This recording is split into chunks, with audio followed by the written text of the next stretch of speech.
There we go. Hello, everybody. I don't know if you can see me okay. There we go. Lovely. All right, we're live. This is great. Hello, everyone. Thanks very much for joining us.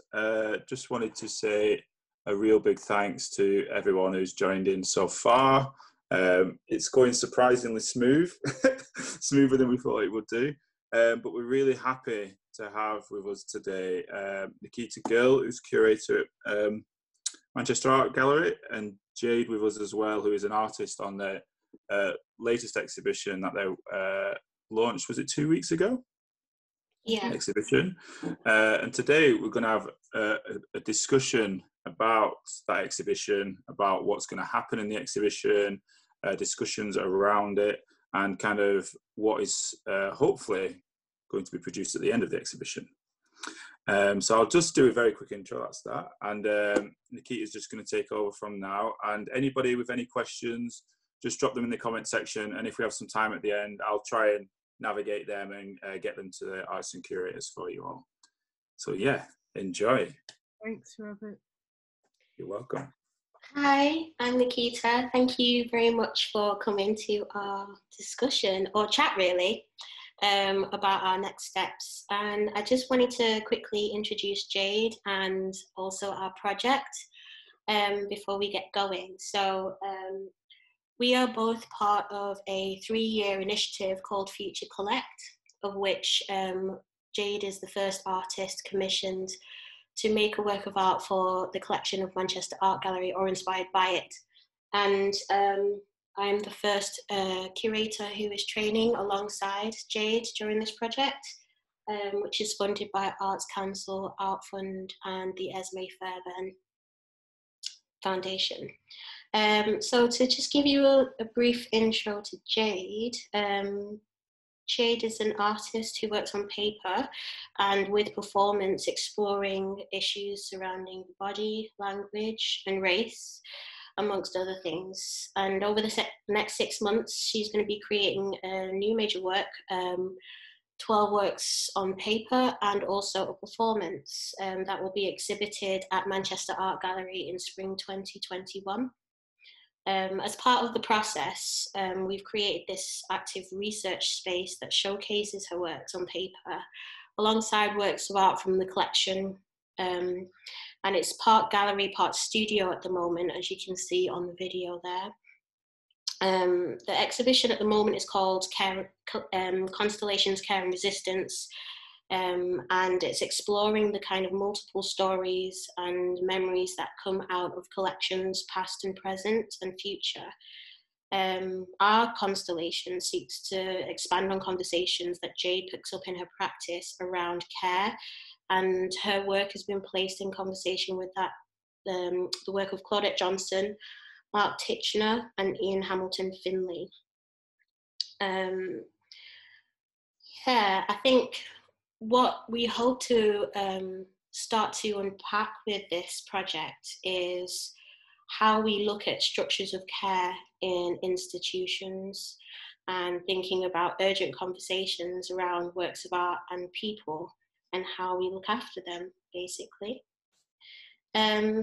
So that's basically an introduction to Jade, and a big part of this project is also the publication that we hope to produce throughout the next year. And today we're going to be talking about different aspects of that practice that we're engaging in. What we've done so far is to create a research and development program during lockdown, which was digital conversations named Act 1, Act 2, which takes place on December 16th, and Act 3, which will be next year. And they are conversations relating directly to Jade's practice, to performance, and to policy and care. So yeah, so what we're talking about today is a curator and artist working on the very first stages of a publication together. And we'd like to share some of the publication that interests us, and hopefully we will raise some questions with each other through that activity and bring you along on that journey. So Jade, I don't know if you wanted to share some of your publications first or introduce. Yes, thanks, Nikita, for that great introduction. It's really good to see the film again. I keep watching it, especially with being sort of absented from the gallery space itself. Yeah, I just want to say, because I am finding it a little bit distracting myself, about the work that's going on next door. It's totally unexpected. I had said that I was going to be chatting with you online today, so forgive me if you hear lots of unusual sounds in the background. Yeah, I have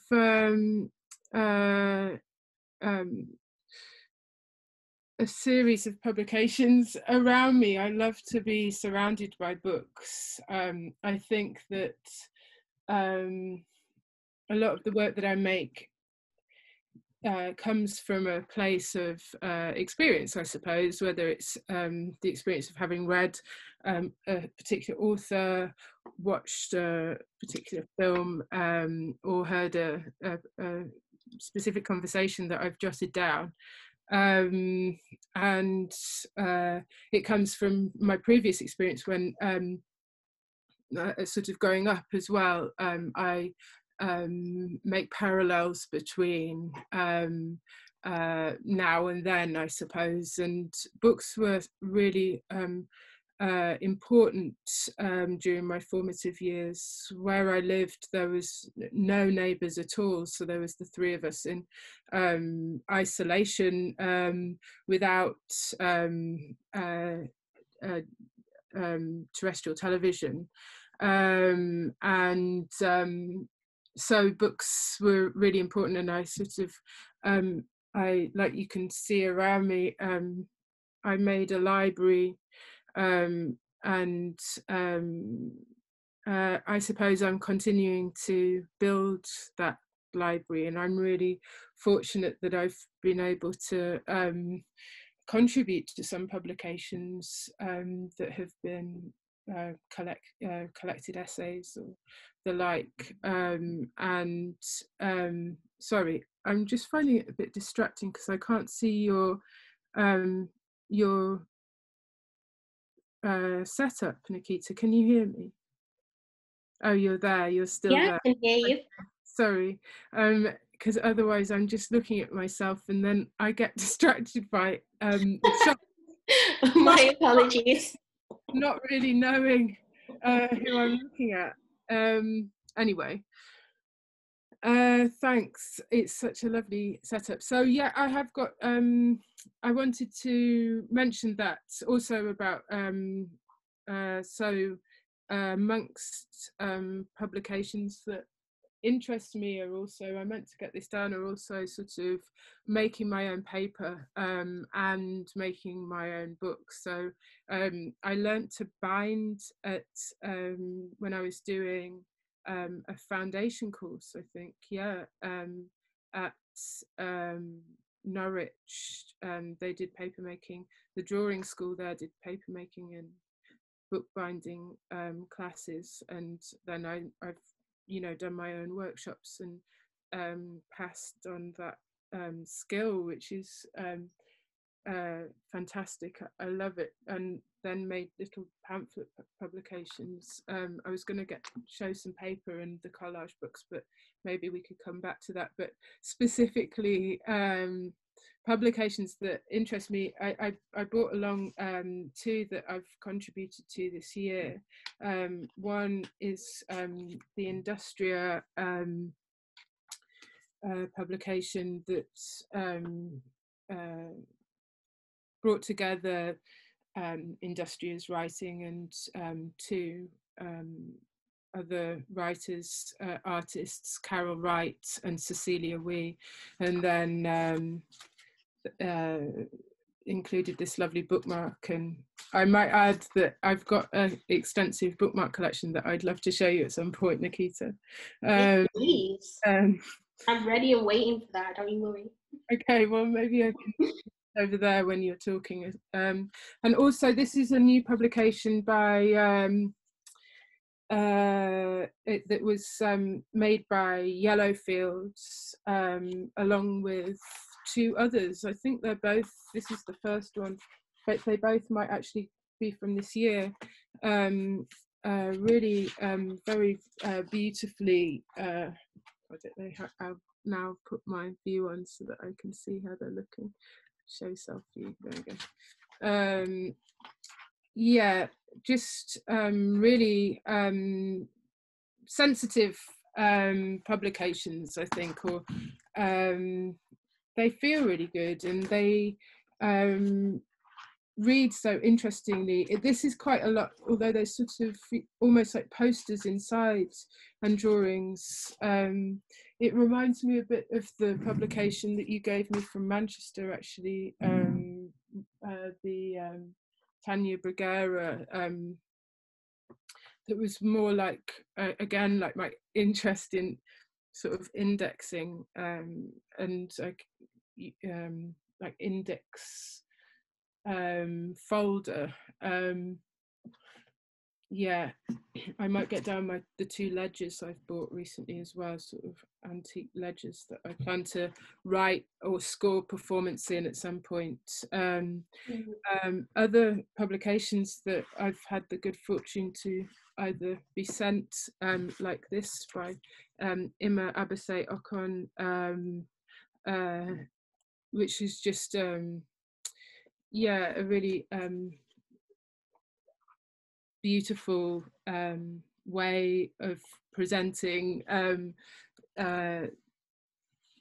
the page, and I've also, I'm just reading this in the Bath, which is part of the, I'm not sure how you pronounce it, whether it's MA Bibliothèque or Ma Bibliothèque, which is part of the Constellation series. These beautiful artworks alongside that, in terms of beautiful artworks as publications. So the Cooper Gallery's publications, which are always performative, or the two that I've got, are really performative in the way that they arrange the writing and the ideas. But though a lot of the text is like script in a way as well, and that sort of brings me on to my sort of pride of place in my book, on my bookshelf, in the closed cabinet, the Adam Pendleton's Black Dada, which is, I think I haven't yet indulged in it as much as I'd like. I understand that it came, the publication came from Xerox photocopies originally, and that was distributed amongst those who knew it or were contributing to it, something like that in any case. So this is that compendium, I believe. Yeah, I wanted to also mention all those beautiful Donald Smith publications from Chelsea Space that he gave me. Really lucky, that are like more like pamphlets. But we were talking earlier this week, I think, Nikita, about these crossovers between zines and these sort of pamphlets, and then you go on to the sort of chapbooks, which I don't know that I really have, and then the I remembered this, which is an exhibition catalogue from Blue Coat, Trophies of Empire, which I also find like the Banner Tales of Glasgow that David Featherstone put together, sort of, and I mentioned this earlier, sort of a bit naff, but it's that aesthetic that kind of I find really comforting, and yeah, just shout outs, I suppose, about different publications as well, and particularly these zines that I've been sent Mafia theatre, I find it's again, there's something really friendly, isn't there, about the feel of sort of photocopied publication that's not so precious. And so this was by Mafia, that's a theatre company, and this was for Refugee Week. They work with refugees in Leeds, and the girl zine, Lou Williams's initiative in Southend, and yeah, I think Rooted also are participating in this weekend, and I haven't liked to unwrap these because they just look so beautiful, but I have, and they are always just lovely. Yeah, so these are some of the publications that were easy to handle and have close by to show. Thank you. I do have questions, but I'll save them for after I share my my zine choices, I guess. So these were interesting to me because of what I think about when I think about containers of information. So the first one is this Riot Girl zine, and it's from 1993, and it's from the Bradford and Leeds chapter of Riot Girl. That's, if you weren't aware of, is like a punk feminist movement from the early 90s, and it's a homemade zine. And it is quite text heavy, but it's full of really beautiful bits of knowledge, and sort of things like how to handle hecklers, how to make a band, how to make a CD, how to make a record. And it also deals a lot with highlighting sort of, I guess, challenges of body positivity, of mental health, of sexual violence and politics of living. And I really enjoy the fact that you can kind of have this really quick and easy container of information on how to, or not even information, sort of instructions, I guess, on how to reclaim power and authority that has been taken from you. Yeah, and I like the way that you can photocopy information quickly, easily, and share it.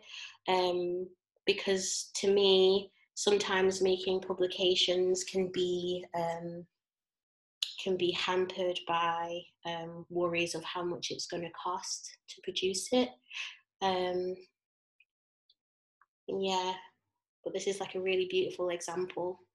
You can see there's their list of contents, I guess,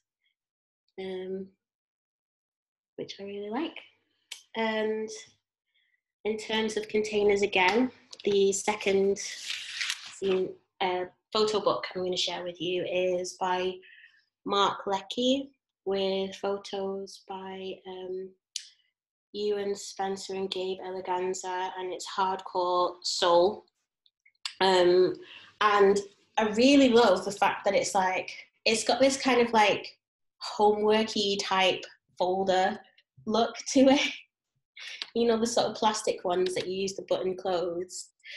But it's a really great container of information in that you can slide the zines or the smaller photo books into these sleeves.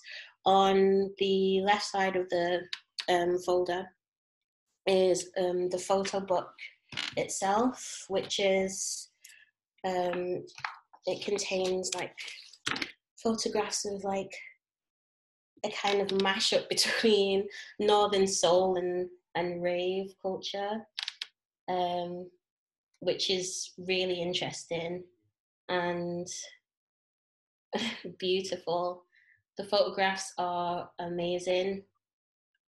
I don't want to peel it too much because this book is not mine. But yeah, there's like a really nostalgic feel to it as well, about existing in that space, especially now that we're in lockdown and can't go nowhere. That freedom, like you can smell the cigarette butts, you can smell the carpet, like you can feel the heat. But it also contains on the right side of the sleeve a smaller section of the book, which is an interview between Mark Leckey and Ewan Spencer, or an in conversation, which I also really like, in terms of its container aesthetic, of being able to be a part of that conversation even though you weren't there, and the questions that they ask, the way that they describe things about the moments. People danced, the boys definitely danced, sometimes together actually. The garage dudes, which was quite unusual to see at the time. It's like a story you get within that. And you also get information about a soundtrack or a playlist that's been put together, which I think is also really interesting to kind of take you there. It's, even though it's a small container of stuff, it has so much, and it tells such a brilliant story. And I really like the design. It's designed by Studio Temp. And then the final, I guess this is more like an exhibition catalogue called Lives, and it was compiled for an art exhibition in the late 70s, selected by Derek Boschier, and it's about artwork that is about the lives of others, and it's kind of like almost like the beginnings of that social aspect of art, the social lives of people and the voices of other people, which I really like. I'll just flip to my favorite page, which is this one, which is some photography by Steve Johnson and it's portraits of punks. And I just really like it for being able to sort of look at artworks that reference looking at others rather than referencing the same sort of creative things over and over, and discovering something new, seeing myself in them, seeing Black figures in them is really nice. Yeah, so those were my 3 sort of picks, I guess, of things that I'm currently looking at and looking to, that will help support and inform how we might move forward in structuring what the publication would be in the future, but we don't know yet, obviously. So yeah, I guess questions from Jade to me, and me to Jade. Thanks, Nikita. I was what was I good? Could you show, what was the one before last? Oh, the Mark Leckey. Yeah. Yeah, it's a beautiful finish. Yeah. It's got that kind of glossy magazine finish, I think. Yeah, it was the first one I wanted to ask you about. Where did you get that? The Riot Girl zine. Yeah. This came from Robert Parkinson, actually. We often talk about different things that we like together. That's how we became friends. And he's big into zines and has a really extensive collection. So I feel really lucky because it's like I have a research bank that I can come to.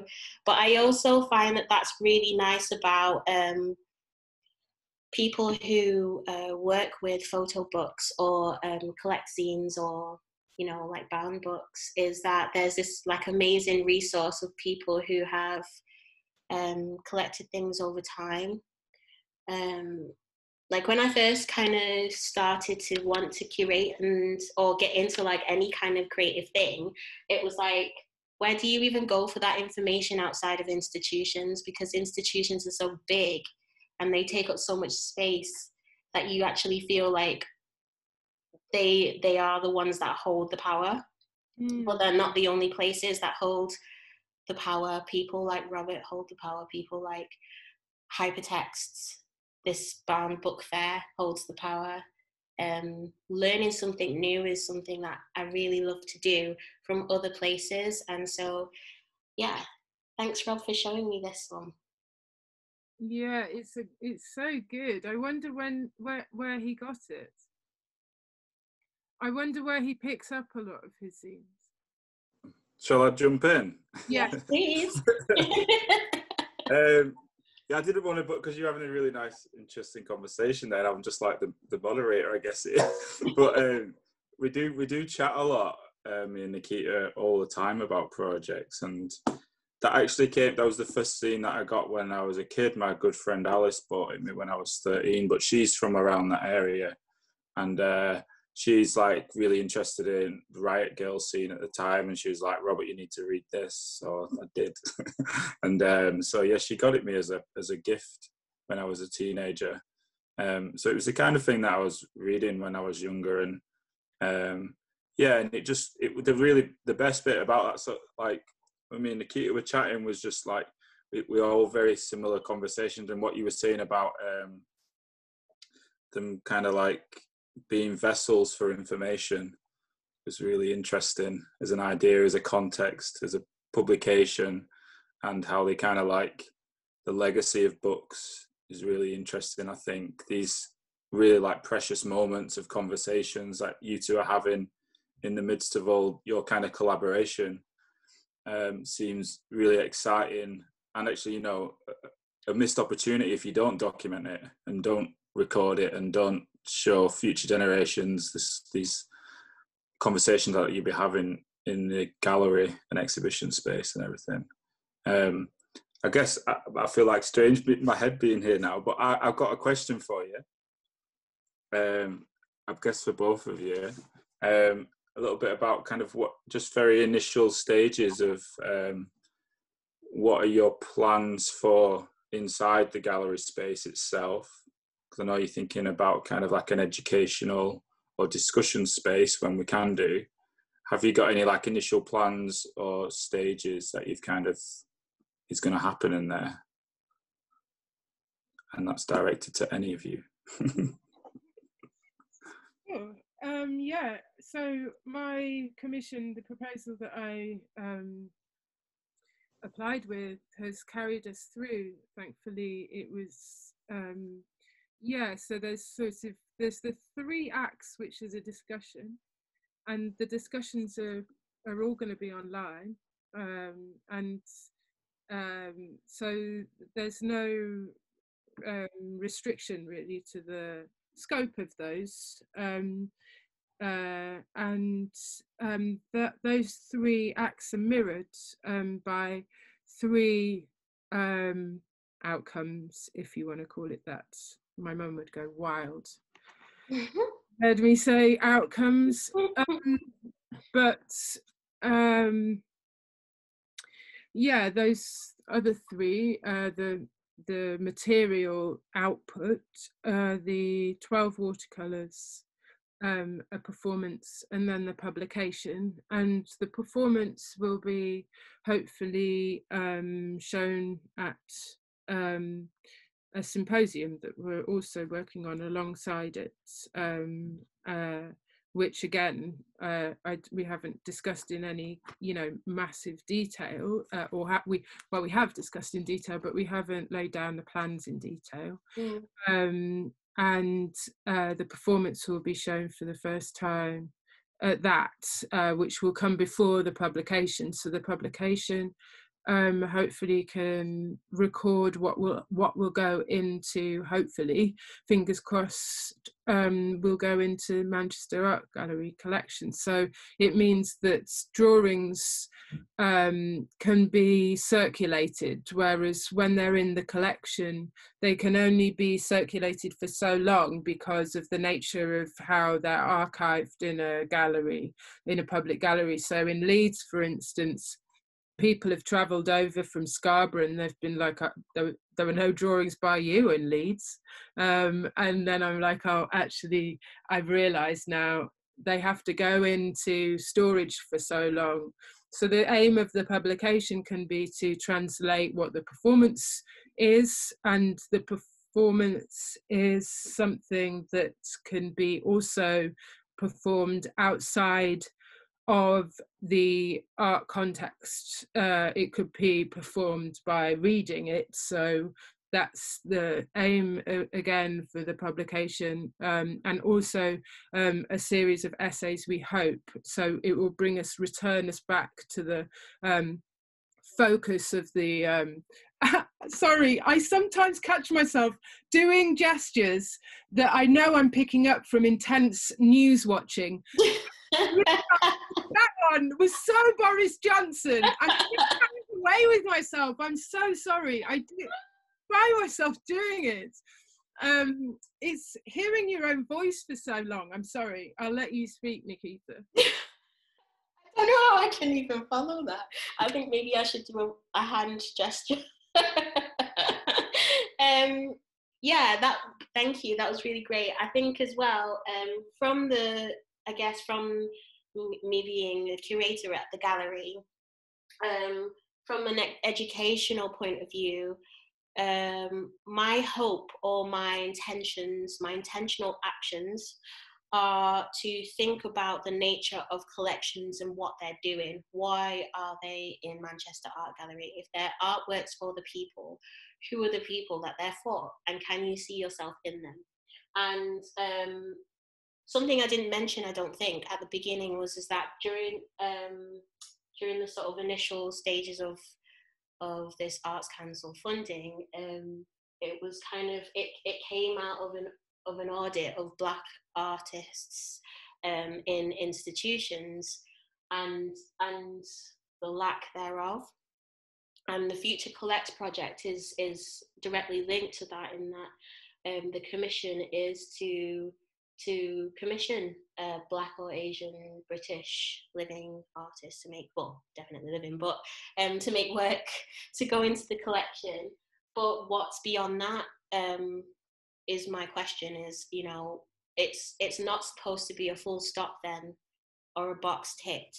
It's got to be more like the beginning, the first line in the sentence, really. So the work that Jade makes, I personally obviously adore, but I feel that they have a particular significance to people because they are text-based, and the text-based nature of them allows for you to find your own narratives, for there not to be one single story that comes out of it, for you to be able to read them differently, for you to be able to unpack some of the thoughts around care that you have for yourself, about your existence, about your body, about politics, about love, about anything.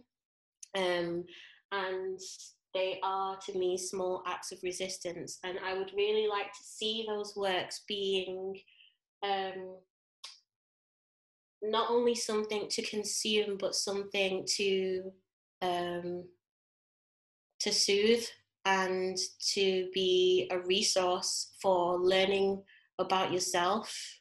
If you're an audience or someone who visits the gallery and sees them, or if there are ways that we can find different educational inroads into thinking about different things, with these works being the starting point, with these works being a proposition for you to be able to start to question where you are in the world, I guess. I hope that answered your question. Yeah, so Yeah, that sounded amazing, Nikita. I'm like, sorry, I feel like we're a bit in. It's like we're chatting like we do. This is what happens when we speak. Yeah, this is what happens when we speak. Definitely, it's all good. I guess I like another kind of very initial kind of question again. I know that Jade said you've contributed to a couple of publications recently, and will this be like your first kind of works? I guess with just yourself and Nikita. Is this your kind of first step into publication world of your own sort of thing? And I guess another wider question is kind of like how you kind of, because the great thing about publications and like we mentioned about legacy and kind of is where these books go and where they're going to, and kind of what is your thoughts, kind of, have you had any thoughts behind that, should I say? Like, are you thinking they need to be in institutes, or do they need to be in galleries, or do they need to be, you know, in the newspaper shop on the corner, or do they need to be like, you know, where do you see these publications maybe going? Okay, yeah, I'm generally interested in publishing. I think when I thank you, that's a great question. And I'm interested in the expanded idea of publishing. So I realized that I first became aware of a different way of conveying ideas when I was sent to boarding school when I was 7. So I went to another one when that one closed down when I was about 8 or 9, that's in Thirsk, and that had a big library, and in the center of the library it had newspapers. I was 8 or 9. I was the only person of color in this whole school, and I had some codependency issues, and but I remember knowing that the newspaper, and I felt very alone for all sorts of reasons there, and I would flick through that newspaper knowing that it transmitted something that my parents, caregivers, would also be perhaps reading. At that time at Queen Mary's, I didn't have a radio, so I had no understanding of geography or space, and I had no connection to the outside world. So and at that school, the only literature I had to myself was the issued Bible, and that had all sorts of other resonances for me. So sort of later then, the next time, it must have been in history, when we learnt about Gutenberg printing press, and then about Luther's Bible. And then I realized how important this dissemination was. So a roundabout way of answering your question is that I believe that I'm publishing quite a lot of the time. So thinking through these sort of ideas of journalism and mass media and items of information that are disseminated globally, daily. Obviously it's speeded up now with the internet and everything, but and then this understanding how the sort of European history also connected to Chinese history as well, when you learn then about how paper came to be. But I also had this connection with paper. So like I say, I make artist books, and I make these charcoal drawings, and also I'm really sorry to be so vague. So I'm not very good at sort of distinguishing between like or severing a connection between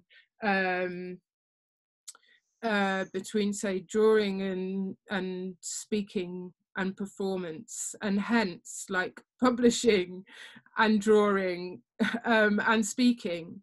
So it will be the first time that we'll be focusing on, that I'll be bringing together other voices into a book. Normally I would be contributing something to go into something else. So this is definitely new, and also the difference is that it's something that we'll be working on, whereby I'll be part of the editorial process. I haven't done that before for myself or for anyone else. So that's I think, and for the circulation, again, I believe that maybe I'm publishing like we're all publishing when we go on our social medias as well. And I think that I am really interested in scholarship around Ira Aldridge, which is at the core of our project.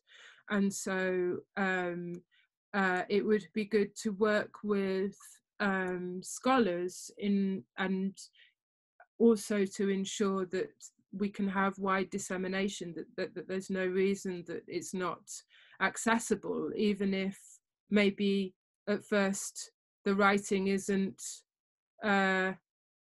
necessarily what you know, which means that it might take a different work. But I don't know whether it will be a newsagent. Probably not. I just like to throw that in there sometimes, you know. Publishing can go around a bit, can't it? But I think kind of like the thing that I could say that sounds really exciting is that not only like where they go, like disseminate or what have you, it's kind of like the conversations that come from where those books are then. So like what could happen, you know, almost, you know, like reading groups or what have you, or kind of you inspire other artists or you inspire other writers or publishers, blah, blah, blah, blah. And then kind of the ripple effect kind of goes on and on and on and on. And that's the conversation, isn't it? That's that I find really, really exciting. And especially when you and Nikita's sole aim is to do that, is to record that conversation. I almost want some like magical way to happen where we can record everyone's conversations from that, you know, kind of what's being said from that. But I don't think we can do that. I don't know how we could do that.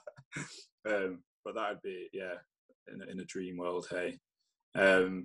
Yeah, I don't know. That's kind of all my questions so far, I think. Unless Nikita had anything to add to that bit. No, it was so succinct and covered so much. And actually, okay, there is one thing, and that this conversation is also part of that research and development. And so this recording of this conversation is integral into how we move forward. So I guess thank you for the questions you've asked, because it's almost like in asking them, you've been like a critical friend to us and given us like things that we can think about from the perspective of someone who would come into contact with the book, where it might be. I think that is the most interesting thing. Where is this placed? You know? So yeah, that's everything on that. I think, I guess what the contents is not set in stone yet, other than to know that we've had these conversations, these Act 1, or we'll have had the conversations at 1, 2, and 3, that we're thinking about Ira Aldridge and like scholarship around him, and also thinking about documenting performance and writing on the wall. A part of the exhibition is that Jade and I suppose, performed part of a piece of writing, and that she read something that she had written about her interactions with charcoal, with which work had been made by her for Blue Coat and other performances, writing directly onto walls. And because of the situation that we're in now, where we can't actually be together, she read to me her words and then I translated them to the wall. And that is also something that what we both really enjoyed. I hope, Jade, you enjoyed it. I'm just speaking for you, but yeah.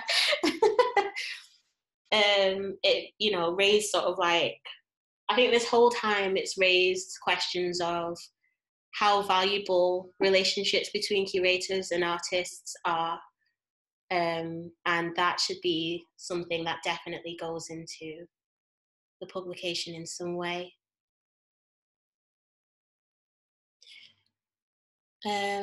Yeah. I think we've just done a little call out on the side to see if anyone's got any questions on the chat. Oh. Yeah, welcome to get them through now if anyone's got any. Sorry if my eyes keep going all over the place. I've got like 3 screens. I'm like, keep seeing delays of myself. It's like You've got those gamer eyes, haven't you? I know.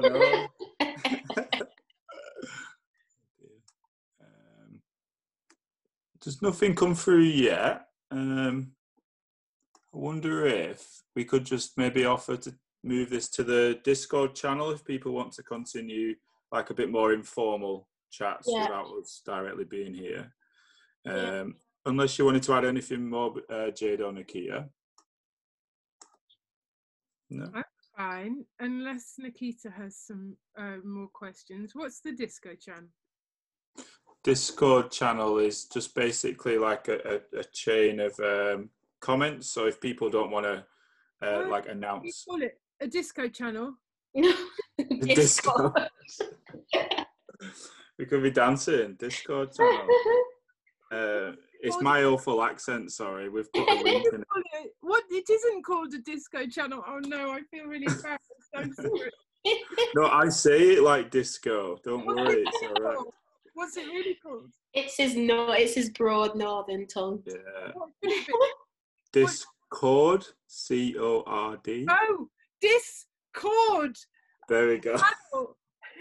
That's amazing. That's so funny. I'm on Discord now, so if anyone wants to say anything, there. Yeah. Lillian's just added the channel in the comments, so you just click on that to go through. And it's through Open Eyes channel, so that's open on there for people to chat if you want any questions. I guess I would like to say thanks. I was just going to say the same. It's been fun. Yeah, absolute pleasure.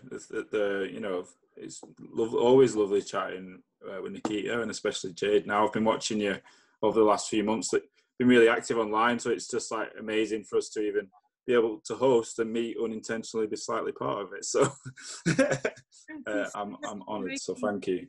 No, and us, as Nikita said, it's really helpful for us working through our ideas and also sort of putting the feelers out, like gauging the interest, and it's so helpful. Thank you so much for saying what you have about what you've seen and what you've heard Nikita talking about, and also clarifying that relationship that Nikita and I have as curator and artist, which I'm just really privileged to be part of this. I've not worked like this before, and it's very special, so thank you for like building on that. Yeah, it's ridiculously exciting. Can't see what gets produced. It'll be amazing. Yeah, great. So yeah, I think we'll just leave it there now, and unless I don't think we've just got a comment saying our Discord channel with a robot emoji, which is quite good. But the link is there, and I'll go onto there as well, and we'll see what questions come up. But thanks very much again. It's been lovely. Bye, guys. All right. See you later, everyone. Bye bye.